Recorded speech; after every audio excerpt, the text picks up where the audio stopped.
everybody. Bill Prince again. Welcome to our discussion of Chapter 10, which deals with issues related to contract performance, breach, and remedies. In Chapter 9, we spent a little bit of time talking about how contracts are formed and what the requisite elements of a valid contract are. Today, we're going to look at issues related to the actual performance or non-performance of that contract. What happens if somebody fails to perform in terms of their rights and obligations, and what are the remedies for those against whom there has been a breach of contract? As we talked about in the last chapter, we have completed or an executed contract when both parties have performed fully according to their promises. So going back to our example of X and Y mowing the grass, if X has mowed the lawn and Y has paid the $25, that contract is executed, completed, and done. Some contracts are not that clean, and some contracts may not end up being performed because there is some kind of a mistake. And there's generally several kinds of mistakes that we look at in the area of contract law. One is a mistake in fact, mutual mistake of fact, and then there's what's known as a unilateral mistake. Now, mistakes have to be usually pretty significant for them to have an impact on the contract. Mere drafting errors, unless it has to do with the amount of money or the legal description of the property, those kinds of things aren't going to negatively impact a contract by and large. But generally, if there's a mutual mistake of fact where both parties are under a mistaken impression about the subject matter of the contract, the price of the contract, the existence of the subject matter of a contract, then in such a case, either party can rescind, where the contract was entered into under a misperception on both parties. If we're dealing with a unilateral mistake, that's a mistake made by one party, and generally courts will not excuse performance unless the other party knew or should have known about the mistake, or the mistake is one of mathematics only. So the law does not protect the fools, and so if somebody makes a mistake, generally that is not going to be held as sufficient to get them out of the contract unless that mistake was procured through fraud or something like that. And speaking of fraud, sometimes contracts are entered into through what's called misrepresentation. And the worst of these kinds of misrepresentation is what's known as fraudulent misrepresentation. And this is where a party enters into a contract under fraudulent terms. And generally speaking, in a case of fraudulent misrepresentation, that party can avoid, remember that when we talk about avoidance of the contract, that's avoidable contract, which means that you can either proceed with it if you like, or set it aside. But again, if there's been fraud, the party can avoid that contract. However, to prove fraud, one has to show that the other party misrepresented a material fact. This cubic zirconium is a diamond, and they misrepresented that fact with the intent to deceive the innocent party. They wanted to sell this $5 cubic zirconium as a $10,000 diamond, so they intended to make that misrepresentation to the party. The party relies on that. They gave them a check or a cash for $10,000 for the cubic zirconium, and it resulted in an injury to that party. So all of those four elements have to be shown for there to be fraudulent misrepresentation, and if that's the case, the contract can be avoided. There's also what's known as innocent misrepresentation, and in innocent misrepresentation, a statement is made by a person believing it to be true, however, it actually misrepresents some material fact.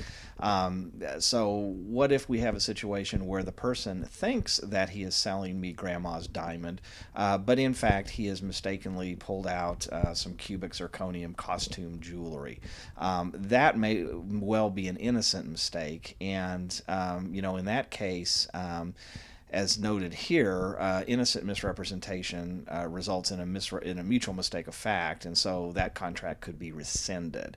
Then there's what's known as negligent misrepresentation, and in negligent misrepresentation, you have an untrue statement made by a person believing it to be true, who failed to exercise reasonable care in determining its truthfulness. So, there I might pull out something that I believe to be a diamond, so I'm not when it is in fact a cubic zirconium, but I may be a jeweler or somebody in the trade, and I should have known better. So if I knew or should have known and negligently misrepresent that, then that contract more likely than not can be avoided as well. Contracts that are entered into under undue influence or duress are also contracts that are problematic, and undue influence arises in those situations where one party has influence over another to the point of overcoming the influenced person's free will. We see this a lot of times in wills and trusts, where you have an elderly man or woman who come under the care of a housekeeper or somebody who's sort of taking care of them in their latter years, and because of that close relationship, influence them to maybe make certain gifts or bequests that this individual would not have made had they not fallen under the influence of this individual.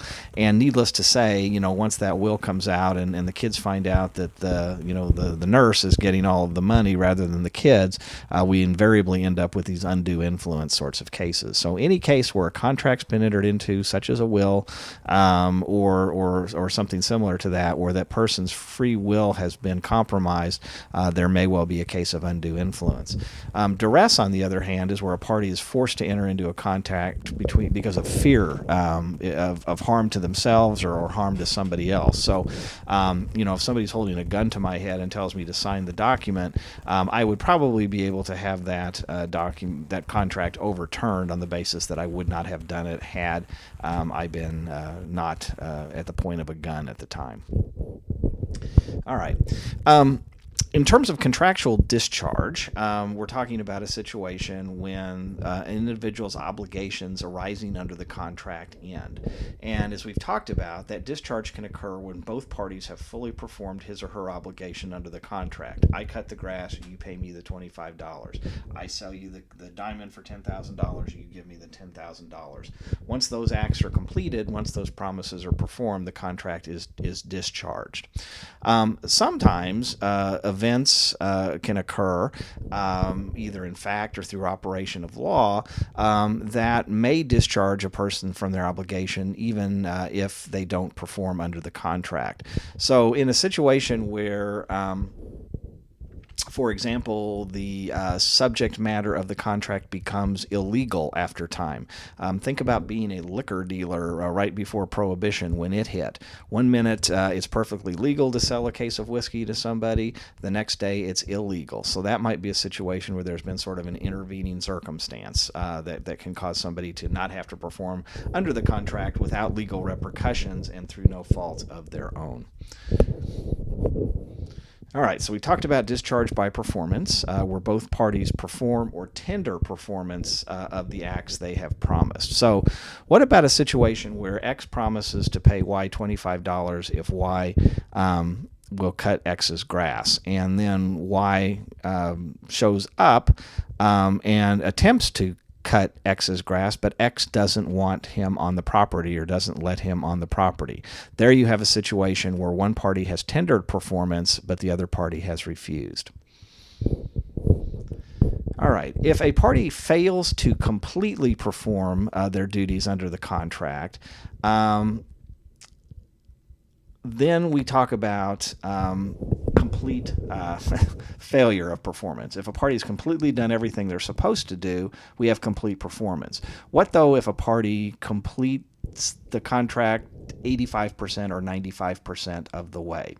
And as noted here, where the performance affords the other party substantially the same benefits as those promised, then the first party is said to have substantially performed. So what if X agrees to pay Y $25 to mow the yard, Y mows the yard but doesn't trim up against the fence? Would Y be in breach of that contract for failure to perform? And the answer would probably be no, that basically X got the bulk of the grass cut and substantially the same benefits, so Y would be said to have substantially performed. Okay. If the other party fails to substantially perform, in other words, if Y doesn't cut the grass at all, then X's obligation to pay him any sort of money would be discharged. And when we talk about contractual performance, unless there is a time spelled out in the contract that the grass must be cut by Saturday or by Sunday, then performance is due within a reasonable period of time. And of course, when we talk about contractual draftsmanship, it's usually best not to leave those sorts of things, to chance. So, if you want your grass mowed by Saturday, make sure you put in the contract that the grass is to be mowed by Saturday. All right, a contract is said to be breached if a party without excuse fails to perform his or her contractual obligations. A material breach is where the party, without legal excuse, just simply doesn't do the bulk of what the contract calls for. So again, X promises to pay Y $25 to mow the grass. Y just cuts a couple of strips and leaves. That would probably be a material breach of contract. Only where there's a material breach will the non-breaching party be excused from their contractual obligations. So even though Y, just made a couple of passes with the mower, X is probably not going to be under the obligation to pay Y that money. All right, let's see what else we want to talk to you about in this particular situation. Let me see. Okay, there are certain things called discharge by agreement. Sometimes the parties just simply, say, hey, this isn't working out. So, I'm going to say we enter into a contract where I'm going to pay you $30,000. You're going to sell me your Camaro. Then all of a sudden we both have a change of mind. It's like, well, I really don't want to give up that $30,000, and you say, well, I really don't want to sell my Camaro at this point in time. So we can agree to rescind the contract, and when we rescind the contract, that returns you and I to our pre-contract state. There's also what's known as novation, and while that sounds like a religious concept, novation is basically substituting one party in a contract for another party in the contract. So, you may have an agreement whereby you're buying a car and paying, Joe Blow $50 a month, and I buy the car and I talk to Joe Blow and say, hey, I'd like to take your original buyer's spot under the contract. And so we can create a new agreement whereby I step into the shoes of the original debtor and then continue to pay Joe Blow $50 a month. That's what's known as novation. All right, let's see. What else do we want to talk about? As you can see, I'm going through these things relatively quickly because, again, you can read the notes. Let me talk about a statute of limitations for a little bit. If somebody is suing for a breach of contract, there is what is known in Missouri and most other states as a statute of limitations. And statute of limitations are rules that say you have to file a suit within a certain period of time, and if you fail to file the suit, you will be prevented from going into court to enforce that agreement. And so most contracts, anywhere between 5 and 10 years. So if you breach a contract, if you don't sue within 10 years of that breach, then you would be forever barred from going into court and suing to enforce that contract. Bankruptcy is another way that contracts are oftentimes discharged by operation of law. So if somebody owes you money that you sold them something and they promised to pay you $50 a month, if they file bankruptcy, that agreement is basically out the window and you're subject to whatever terms your bankruptcy trustee works out for you. All right. You guys can read that. You can read that. Let's talk a minute about damages, because again, when somebody has entered into a contract, they are expecting something. They're expecting to buy something, sell something, get money, get services, something like that. And so when a contract is breached, there are a number of different kinds of damages that people can get. There's what's known as compensatory damages, and compensatory damages are damages that compensate the non-breaching party for injuries or losses actually sustained as a result of the breach. So if I contract with you for you to sell me 50 bales of hay at $100 a bale, and then you fail to deliver that hay to me, I need the hay, and so I have to go out and buy hay. So if I have to go out and buy that hay for $50, you'll have to pay me those damages. Then there's what's known as incidental damages, and those are expenses or costs that are caused by the costs incurred in obtaining the performance from another source. So if I have to go out and get that hay from someplace else and the delivery costs are greater, I can still get it for $50, but it's going to cost another $25 a bale to deliver it because that farm is farther away. I would be able to incur those as incidental damages. There's also what's known as consequential damages, and those are damages resulting indirectly from the breach, which were reasonably foreseeable to the party who breached it. So let's say that you contract with me to sell this hay to feed my cows. You don't sell it to me. I can't get any hay, and my cows all croak on me and go belly up. Would I be entitled to sue you for, in addition to the price of the hay and the incidental damages, the cost to replace my herd? And again, if it was reasonably foreseeable, that there was a hay shortage and that cows were starving and that without this hay they could die, then conceivably you would be responsible for those consequential damages as well. Then there's what are known as punitive damages. Punitive damages are relatively rare in contract cases, but in punitive damages, those don't necessarily bear any relationship to the damages in terms of consequential, incidental, or compensatory, but rather they're designed to punish the breacher and to send a message. So, again, if you refuse to sell me the hay and my herd dies, I might ask you for $5 million in punitive damages and the jury might give me that because they want to punish you for acting in such a way that resulted in my cows going to cow heaven. So those are what punitive damages are. All right. And you guys can spend a little bit of time looking at how these are all calculated if you're interested in both this PowerPoint and the notes that we have posted. All right. I don't know if there's anything else that we need to talk about per se in this unit. That is kind of, the last two slideshows have basically talked about contract law, and again, as I've indicated to you, that's been about a year's worth of contract stuff in a couple of brief PowerPoint presentations. But hopefully you have a good flavor sort of what's involved in basic contract law.